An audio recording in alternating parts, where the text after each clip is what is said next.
تئوری از اسکوید گیم آوردم در مورد کسایی که فصل 3 میمیرن. اونی که نباید مرد، بقیه مهم نیستن.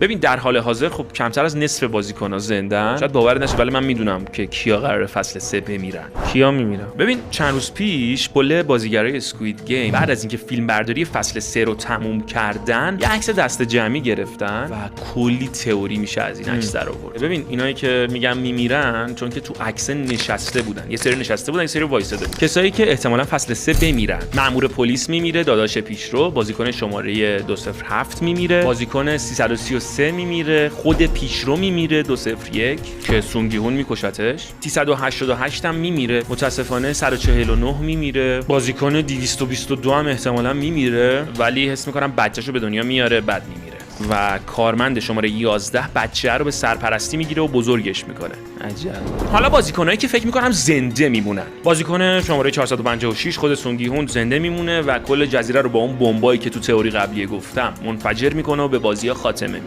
کارمند شماره 11 زنده میمونه چون که بچه اون بنده خدا رو باید به سرپرستی بگیره و حواسش بهش باشه و فکر کنم بازیکن شماره 120 هم زنده میمونه. بازیگری که نقش 149 رو بازی میکنه گفته که فصل 3 خیلی غم انگیزه و احتمالاً خیلی‌ها باش گریه کنن. کلا خیلی دارکه فصل 3. پیرسینگی بر نمیگرده آجی.